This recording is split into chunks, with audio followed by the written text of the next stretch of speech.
The following program is not a New Channels production, and New Channels has no responsibility for the content or opinions expressed therein.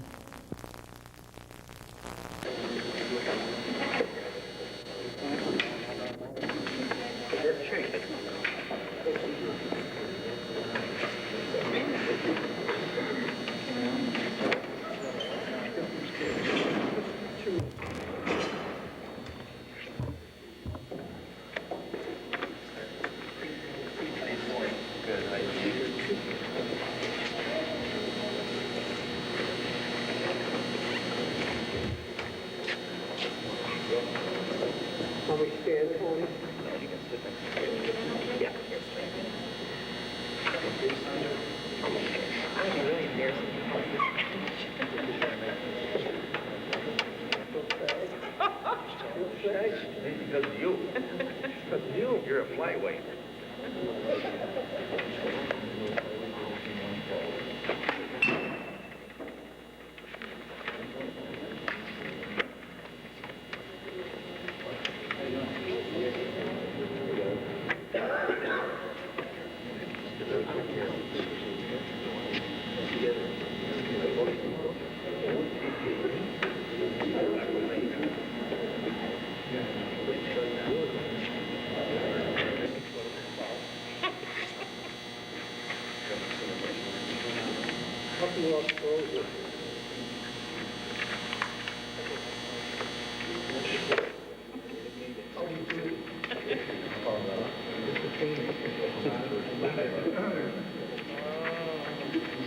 Oh, yes.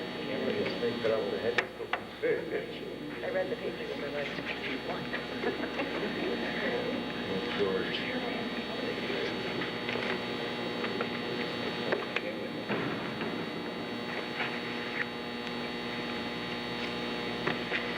Okay, I'd like to welcome you all here this afternoon. This is the first of two informational meetings for the City Softball League. You have the handout there with highlighting some of the rules, and we'll go over all of them with you, and the fees. And if you have any questions, we'll entertain them. We'd like to inform you that we are here to discuss the new City Softball League that is being run by the City of Fulton. We'll explain to you some of how it will operate.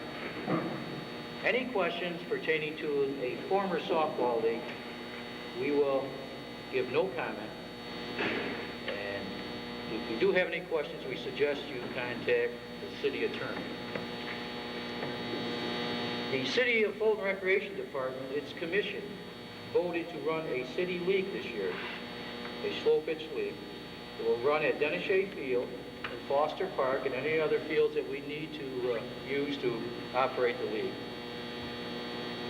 The Fulton Umpires Association offered its services to the Recreation Department to help organize this league, put it together, get it up and running. Today and the next three meetings, we will take candidates who are interested to become members of the new board, and that board will take over the operation of this league as soon as possible. All members of that board will be selected by Barry Ostrander, who is the superintendent of recreation. They will be responsible to him. He may appoint a director from that board to run this league. The umpires, well, once we get our registration finished, we will step back and assume an advisory capacity.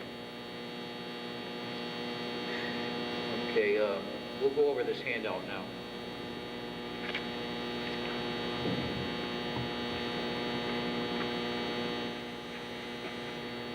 Okay, so we have drawn up a set of constitution and bylaws that anybody here can review after the meeting. And if you have questions, you can come back to the next meeting and present those questions. This league will be run by the Amateur Softball Association's rules and regulations. We started that last year. The league had ASA last year with modified rules. This league will run strictly by the ASA book.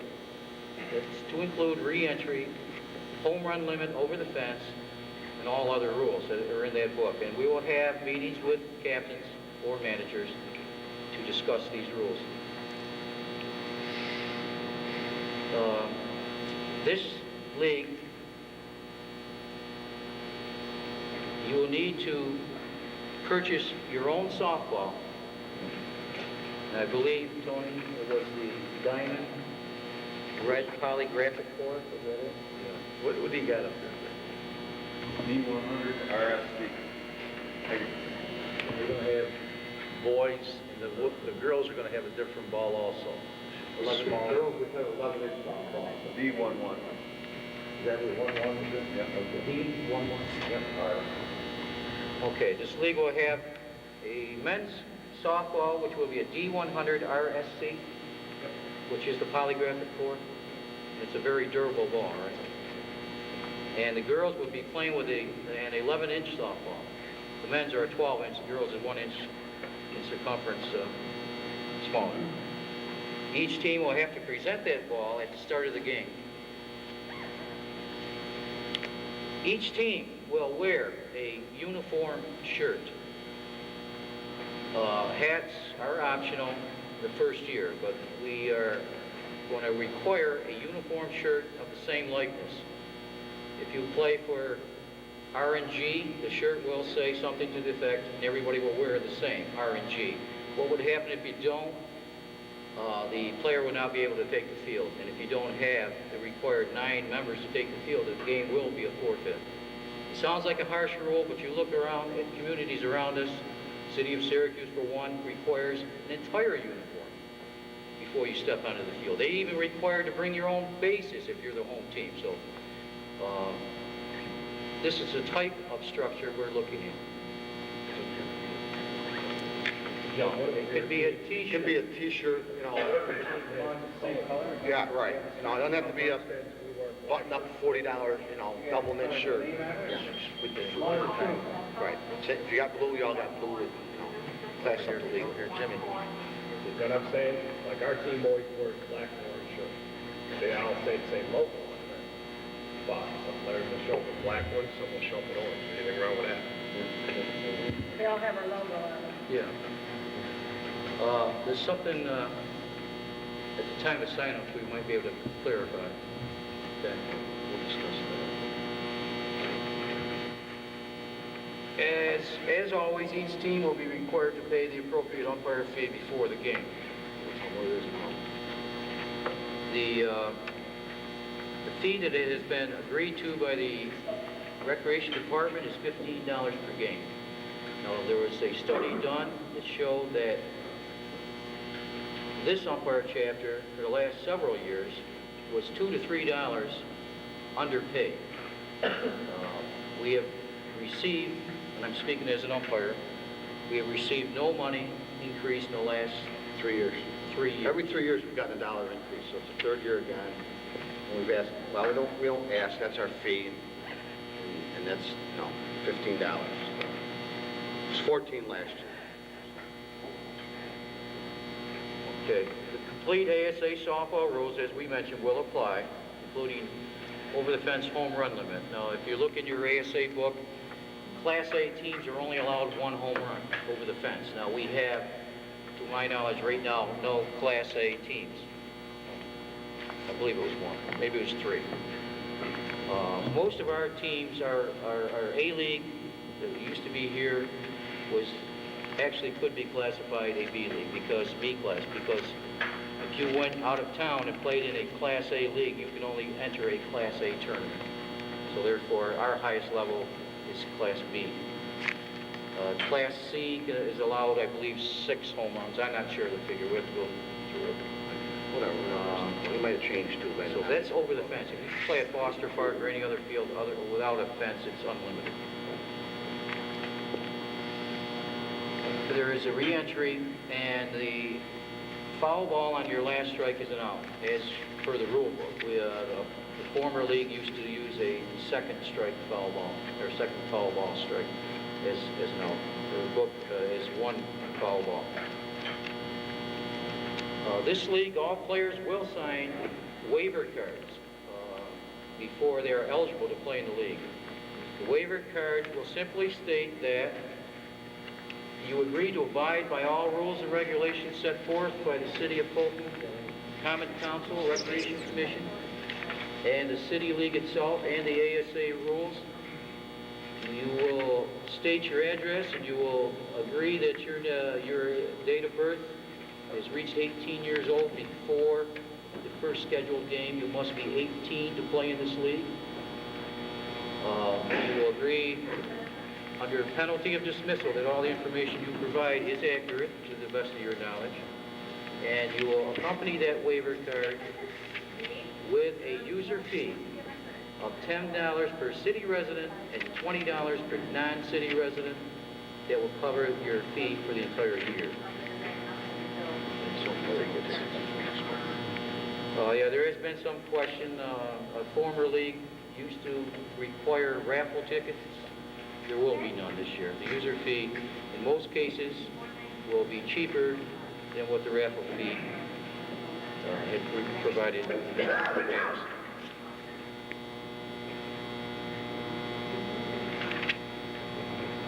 The waiver card it serves another purpose. The scorekeeper will have a roster of all team members, team names eligible to play in that particular game. So if a game is going on and somebody connected with the league, whether it be the umpire, the opposing team, any member of the league, a league official says John Brown in left field is not an eligible player, the umpire will stop the game, confirm that fact. If it is true, that player, John Brown, will be ineligible to play for 1 year. The team manager will be ineligible for 1 year after a year. The reason behind this is because the league needs to control who goes on and off that field for insurance purposes as well as for organization. Cases of one guy playing with 3 or 4 teams will not happen under this system. Tom. I was just wondering about the user fee. Are residents of Bounty and residents of Granby considered city residents or non-city residents? City of Fulton residents will pay $10 outside the City of Fulton. This fee was set up by the Recreation Commission for all, you're gonna have volleyball's gonna pay it. Well, I'm not No, I didn't say it.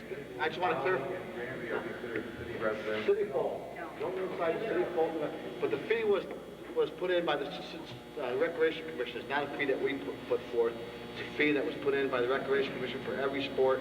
If you play volleyball, you can figure on paying that. I think it's April they're counting on going into effect. April 1st. So, it's not. That's it.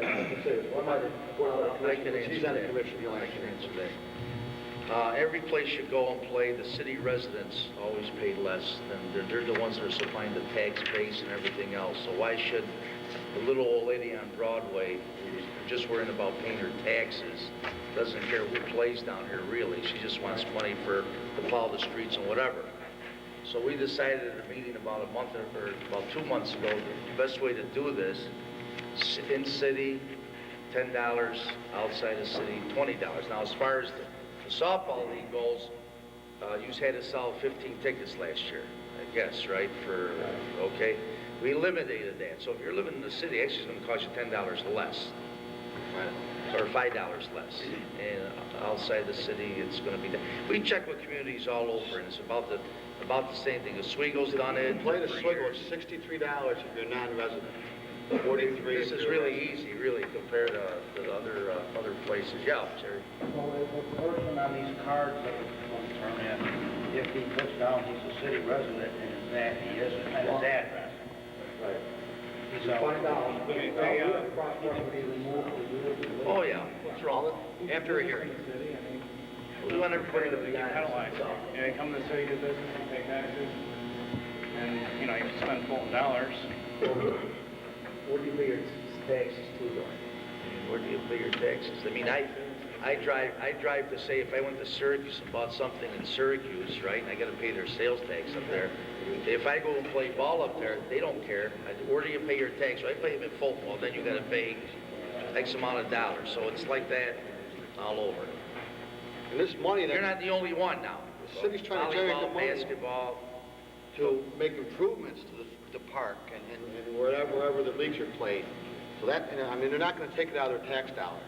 They're going to take it out of the user's fee. The users are going to have to support the use of knee-high basketball and so on. And to make improvements down that park where it needs new fencing and whatever, then that's where the money's got to come from. So that's why they put the user's fees in. I just might add that, just a second, Tony, that the user fee was a recommendation of the city recreation department brought before the common council who approved it. So it's applicable to every organization used in city facilities. And if you need more information, by all means contact the city alderman and they will explain it to you in detail. But it does apply here to the softball association since players will be using the city facility.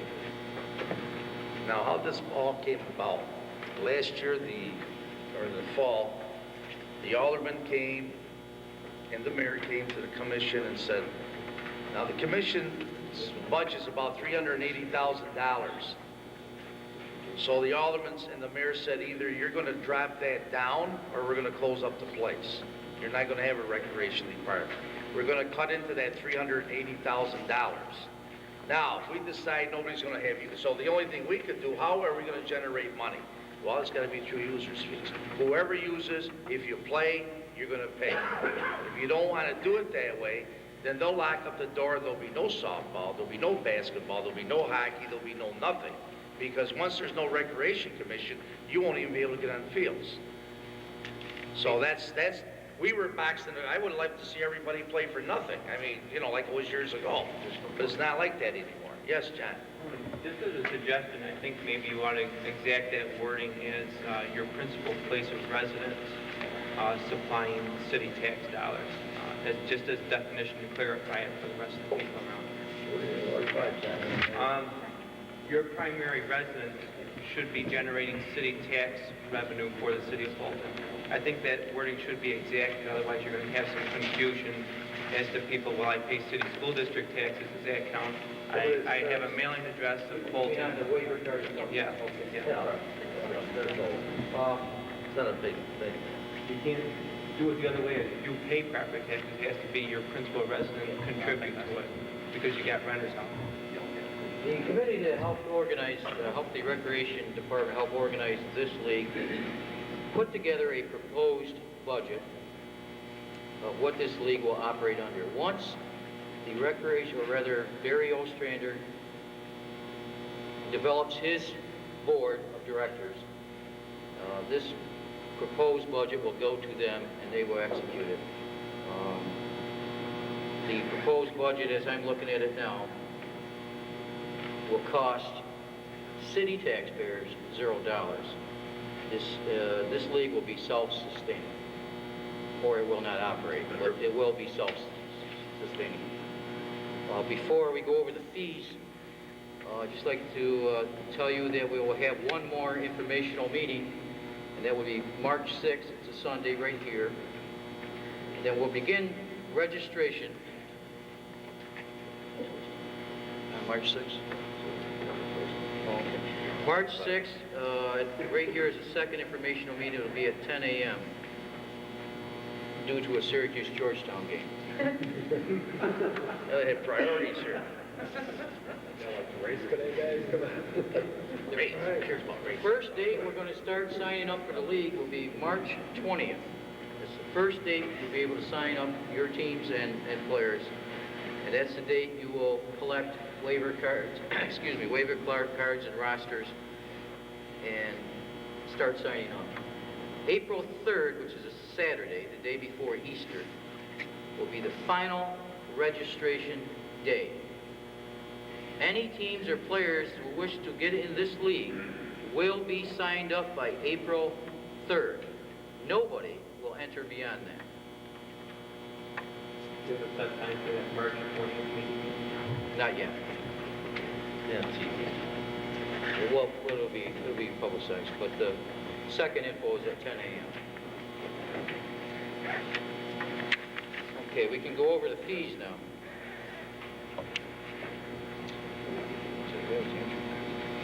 Can't read it.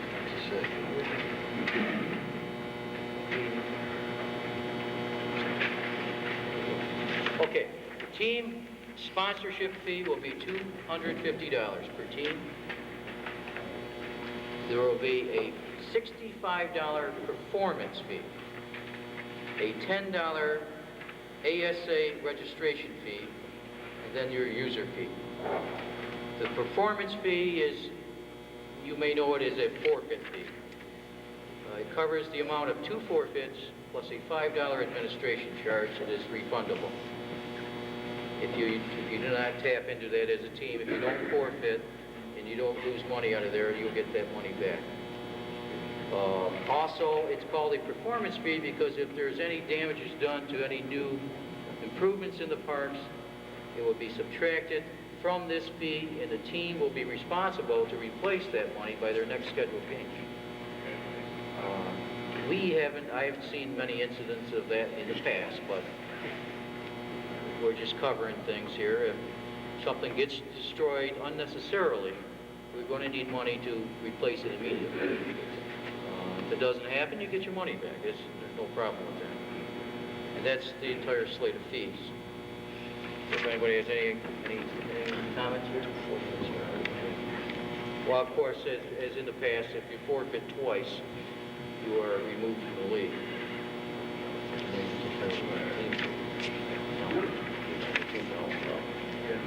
Your ASA is that per person? Team registration fee covers your insurance, and you should receive rule books and an ASA newspaper monthly. Each team will get, with that $10, will get registered in the ASA. They will get a rule book, a score book, and a monthly newspaper from the ASA. That's for your $10. The league will pick up the insurance cost, which was $200. For the fields you play on. Yeah. The field, the city will be protected. See, the city's got a $2 million liability.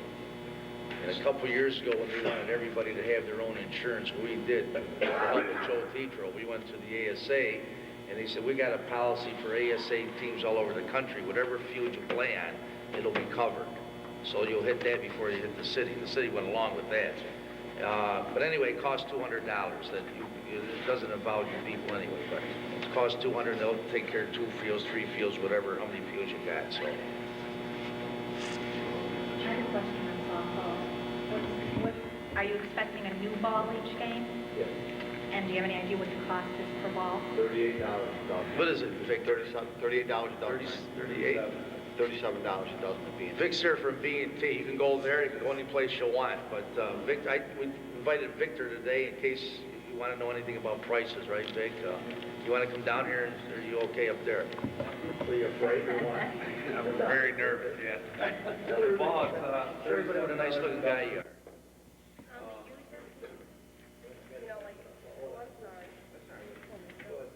It's just like they said, the 11-inch ball and the 12-inch, same price, synthetic cover, poly core, it's gonna hold up. You're only gonna need one new ball per game, right? One for each team.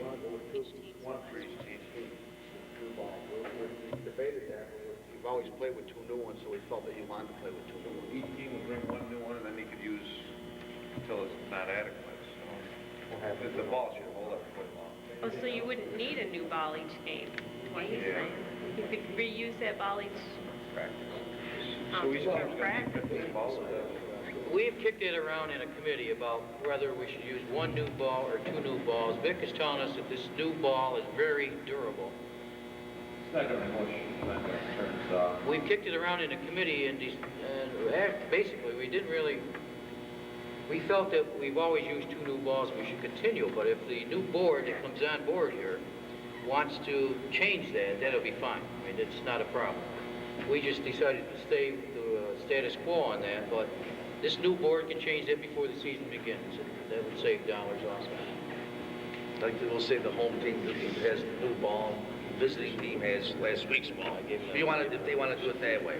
Each has to have 2 dozen, that's how each team is, I'm not sure the number of games. That's how but you shouldn't need that many games. Keep away, should have been riled up. On the user fee, I know like some teams, they might have 15, 16 people on the roster, when they hand the roster, and then every one of those people has to Everybody pay. that signs Even if they a, don't even, you know, if they hand the roster and they got 15 people on, I mean, by the time they so actually play the game, they it's don't, different. you know. If you sign, to be on the roster, you have to sign a waiver card. So if you sign a waiver card, you will be paying the user fee. And when does the user fee have to be handed in? Before the first For game, was April it, 3rd. or April on the 3rd. registration? No, we collect all the money, that'll go ahead. Jerry? Now, you might have 15 people home, three's not gonna play, but they're on the roster. You might bring them in the 7th or 8th game of the year. I was just gonna bring up a point that we had at our last umpire meeting about the balls again. Suppose they forget their ball. Are you gonna have them at the stand so they can buy a ball too? Well, we, I believe we agreed that they were going to make the legal discipline for that. I mean, we don't want to forfeit the game because somebody didn't come up with a new ball. You know, we don't want to go through that. But I hope everybody here is at the age where we will remember you bring your bats and balls, or bats and gloves and whatever, bring a ball.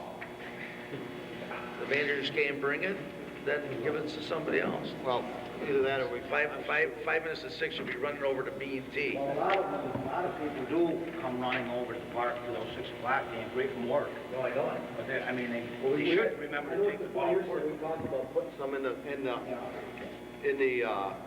concession stand, so when they're there, they can purchase one from there if they want, or, you know.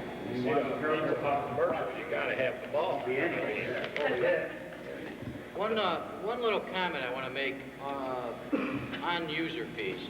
The idea behind that is to generate some money for the recreation department to begin to improve facilities and fields. The money is not there, has not been there for years for them to do these things. We're trying to put some in the budget this way to do it. If I can direct your attention to the steel frame right up there, take a look if you want to turn around and look. There is very little money for the city to make improvements. And we shouldn't have to have a facility fall apart like that. User fee will help remedy that situation. Now, what we did at the last commission meeting, we had 13 parks in the city that the city takes care of with playground equipment and whatever. We closed 10 parks. 10 parks are now gone. I mean, you can run there and do whatever you want, but no playground equipment. We can't afford the kids to operate down there, the park attendants. A lot of them, there's only 2 or 3 kids that go there during the day, so what we're trying to do is consolidate. We got 3 parks now. This is one of them. By this park, I mean from the road all the way up to the Grove. We're going to try to funnel all the money at first right here, right in this area here. And when this is good, then we're heading out for Van Buren and taking care of that, and then over where the pool is at Raleigh's Beach. And we're going to try to have 3 nice parks instead of 13, you know, so that was our philosophy. We got just too many parks, and it's costing too much money. Tim? I have a question where she brought up about the rosters, that you have to pay your user fee if you're on the roster. If you're not on the original roster on April 3rd, can you add people to your roster, and how long can you do that? How long can you do it? How long can you? Right up to the last, I believe it's in the, right up to the last 2 weeks.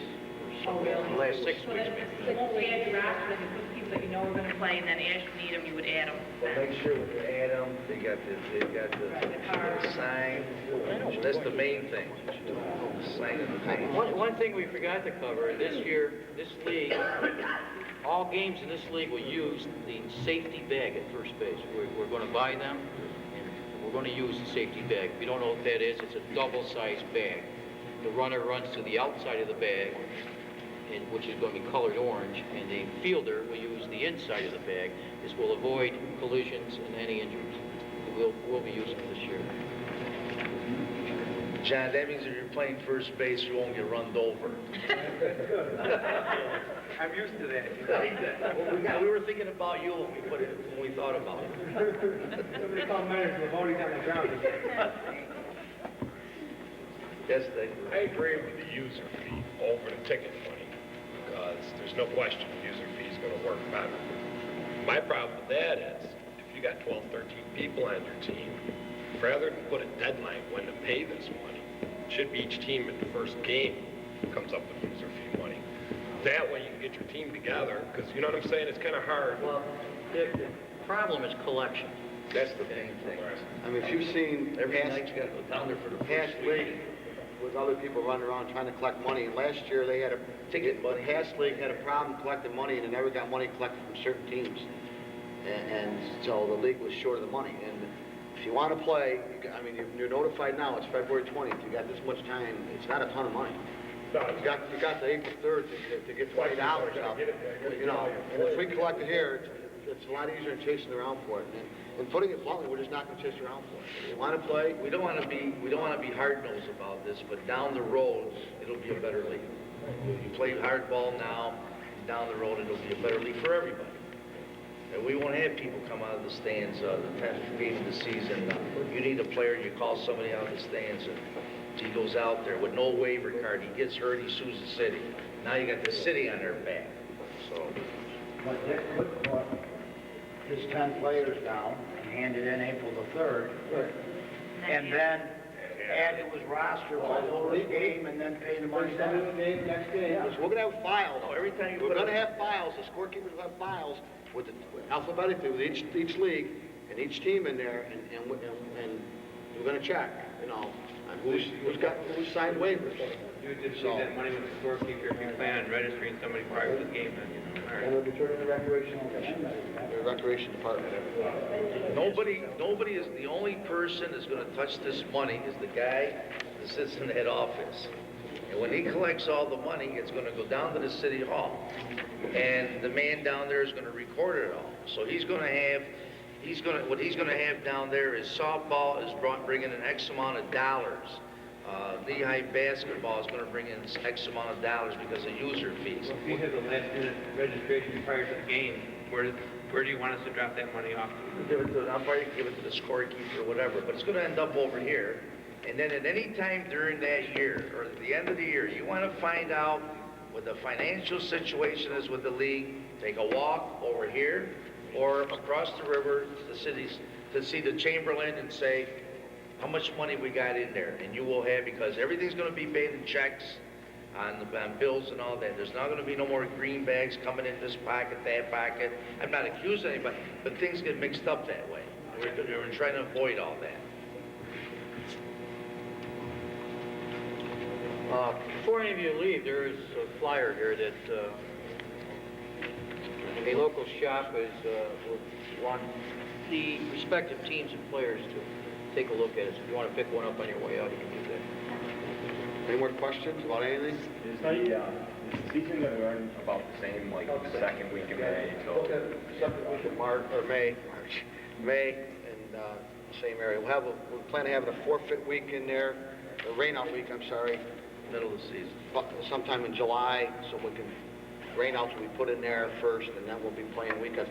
That, we haven't got into how the rain-outs will be handled, but it's talked of. If you're rained out and the rain-out week is filled, you'll be playing the second Sunday or Saturday, that second weekend. So you got 2 weeks to have a team there. Will be no, I can't make it, blah, blah, blah. And we had teams last year that were playing triple headers because they didn't make up their games during the week or during the summer because they had commitments. Well, you got an open roster, so, you know, you should go. We're gonna try also to tell them, this new board, we're gonna give them a little advice on this. Memorial Day is definitely gonna be out because every year they put up a schedule and everybody goes away. And July the 4th, I don't know how you people feel about it, July the 4th and Labor Day, those 3 days, and we'll make it up during the middle of the season in that 1 week where we have rainouts, and we'll throw you people that play July the 4th, you'll have first crack at it in the middle of the season. What probably I think is the second week in July, you will be playing your games then if you get scheduled at Memorial Day or whatever. And we're going to eliminate that. Incidentally, one point of interest, this committee right now is exploring and negotiating with the ASA, with its state commissioner, to bring to this city, maybe in 1995, too late this year, a state or even a national level girls softball slow pitch tournament. Now what would that do? That's going to bring about anywhere from 35 to 60 teams into this city. You can play on our fields and bring a good product to this town. and it's just going to build this program a little bit more. And we're getting excited about it, and you'll hear more about this down the road. You got to upgrade the facilities. So I want to mention something about last year. There was a problem with some teams playing 10, 12 games on Saturdays, other teams not playing any. The magic number is 60 teams. We're not going to cut it off, but that 60 teams lets you play Monday through Friday. If you go beyond 60, you have Saturday games, okay? If we go beyond 60 to the 73, 75 teams that they've played in leagues in the past, everybody will take their shot playing Saturdays. It's a mathematics game. Usually if you're around 73 to 75, everybody's got to play a couple Saturdays. It's only fair, everybody takes a brunt of it. It's not fair to throw the girls down there every weekend for 15 games on Saturday. Or any team, whether it be guys or whatever. Are you going to go back to Friday night? Well, We're going to talk to the, that's what we like to see. We're looking at that because we know people want to play in other leagues. But now you got to remember, when you've got 4 games here and 2 down there, that means you usually have 8-team divisions, okay? So you're going to have to include another division on a certain night. So your team's going to play on a Friday. Well, and now we got to throw another division in there on a Friday because you've got 16 teams playing, so, or 12 teams playing, and down here, or 8, 12. So you got to have, it'll be 2 nights. We'll try and go Thursday, Friday for you. We'll keep it in that area for you, okay? A lot of guys were playing different nights, and it was a mess, but that's lots of talk. There was a lot of people playing 2 leagues, and we have no problem with that. Do the girls now, I know they were made last year, do the girls here like that Wednesday night as far as? Yeah. We're going to try as much as we can, as far as I'm concerned, that the girls were always on Wednesday. Why they changed them, I'll never know. As far as I'm concerned, my vote is the girls are playing Wednesday. If there's more girl teams, they'll take care of 12 teams. If there's 14, then maybe every so often you might have to play on a Thursday. But we want to keep it like it's always been. Not one game Wednesday, one game on Saturday. A lot of girls got mad. I don't blame them last year. It was really, really confusing. And like Denny said, if you play in another league, hopefully we can work around there. So if Mike's got a team, he said, geez, I can play Monday because a lot of my guys play in Santora on Wednesday. Okay, Mike, he put his name down, and we can try to get him into that Monday slot. We're trying to make everybody happy. I don't know if we can do that, but. In answer to Tammy Allen's question there, she asked, it's 4 weeks. You can sign the players up the last 4 weeks. Releases and sign. Releases and sign. In other words, you can't leave a team after 4 weeks left. Less than 4 weeks, you got to join before that. That's to prevent teams that are in a playoff hunt or a division title hunt from loading up in the last week or 2. So it's 4 weeks, and we're going to run all these. We'll run all these Constitution bylaws off for everybody. Have a copy for one per team. We're not going to run. How about men's tournaments? What's that? How about men's tournaments? Help raise money. That's a possibility. The new board that's being put together, that will be put together, they have a free run of everything. There's right now they're exploring the use of purchasing billboards for the outfield fence for sponsorship signage and stuff like that. The new board, if they have creative ideas, they can go a long way with this new league. How about field conditions? Field team prep for 6 o'clock games. They will be done. Yeah. They don't pass when it's down for rain. Jerry. I want to get back to a point that Denny brought up. He used 60 teams as a figure of what the whole have. I don't see 60 teams here. What do you lay to that? I mean, are people mad about it, or do you think that it wasn't advertised enough? I think the biggest thing is... And will it be advertised a little more for the... Oh, yeah. I think the biggest thing is February 20th. I mean, who's thinking about softball February 20th, you know? And we knew that we were only going to get maybe a third of the people here now. But as we go along, we'll find out. And if we end up, listen, if we end up with 30 teams, just 30 we'll say, this is just out of my head here, every team will play twice a week. And you'll get more games, that's all. But the facilities will be used every night. I mean, I've had people say, geez, why can't we play twice a week, which is great, but we just haven't got the fields. Matter of fact, Barry Ostrander now at Foster Park, if you notice where Foster Park is, in the outfield going back in those woods, there's I don't know how many acres of land. And what Barry wants to do is put another softball field down there. He also wants a fence-in Foster Park. He wants to light And it. he wants lights, but Then again, we're getting back to, we've got to... Greg, yeah. we're getting back to, where's the money come from? And the money comes from, obviously, from the user's fee and so on, okay? Like I say, that You people are going to be responsible. you people have played under the lights down at Dennis Shea Park. Those poles aren't even close to being high enough. They were told that when they were put on there. They need to be changed. They're wooden poles. They rot away. Couple of them blew over a couple winters ago. They need to be done. But once again, the mayor and the common council are going to say, here's the money. We need to pay roads. So the money's going to come out of this user's fee, which that's why the user's fees are put in. It's there if we need it.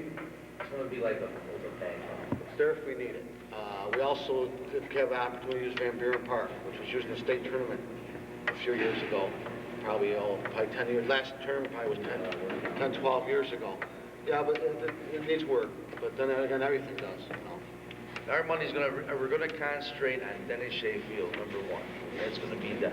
After that's taken care of in a couple of years, then we're heading for Foster Park. Hopefully we get dugouts down there. Barry wants to put a fence down there. He's got all kinds of ideas, but money comes with ideas. We'll be here to take care of this one here. The upper field is best. Maybe the school could, the school use that field also. The football field, or the baseball field. Yeah, but the kids use that too, the junior baseball. That's the problem with tearing that up, is the junior baseball. Yeah, see, so we don't want to throw them out either. See, when everybody, when all this facility is done, Foster and Dennis Shea and all that, think about me because I'll be in Florida under a palm tree. This will be down the road a little ways. Send you Yeah. Remember, before you leave, there's a sheet here. Anybody interested in wanting to be considered for the new board, please sign up and put your name and address, and we'll go from there. And here is the Constitution and bylaws, 2 copies, if anybody wants to look at. Is there any other questions from anybody? When will we get them? We get them first night. April what? March 20th? If you get them March 20th, how do you get them signed and with the money if you're signing up on March 20th? No, last one is April 3rd. So you get them on March 20th and you sign up on April 3rd? April 3rd, all the money is They'll give you a couple weeks to get your rosters, your players' cards, and everything. Okay, any other questions? Big G still. Yes, Michael. Has the city applied a curfew? There has been a curfew down there. It's supposed to be out there 10 o'clock for years, and it hasn't. There's never been a really complaint about I it. know in Poughkeepsie, New York, over by Albany, they have 11 o'clock curfew. And I asked the guy, he says, what did they do at 11 o'clock? He says, the lights are on the timer. And I said, what happens if a guy hits the fly ball and you're chasing it? He says, TS, click, the lights go out. I said, that's a hell of a way to run a league. That's true, though. They put it on the timer. I couldn't believe it. Did you say with 2 strikes, the first foul, you're out? That's the rule? What's they trying to, you know what that does? If we go strictly by the book, we simplify everything. You're gonna get a book, and you're gonna look at it, and Ted, you're gonna get the book, and you're gonna go, is it a local rule? No, we don't have any local rules anymore. Now you just go right by the book, and we don't have any problems with somebody saying, well, we put that rule in 2 weeks ago, or whatever, and it's just gonna clarify everything. It's right in here, and that's, if you want, next meeting, and you want to go through the rule book with me, if you have any questions about rules, I'll gladly talk to you about them, explain them. The extra player, how that works. I want to introduce everybody to Kathy Thornbridge here. She's an alderman from the 5th Ward. Now, Kathy's very interested in recreation because she's got a boy here that plays knee-high basketball, one that plays soccer in Liverpool, so she's into this athletic scene also, so she's been a very big help to us. So, and most of I guess every alderman has really been real good, and the Mayor Bullard's been real good. So, and Bob Weston, everybody knows Bob. Where's the muffins? Yeah. Everybody knows Bob Weston. Well, he's an alderman from the 3rd Ward.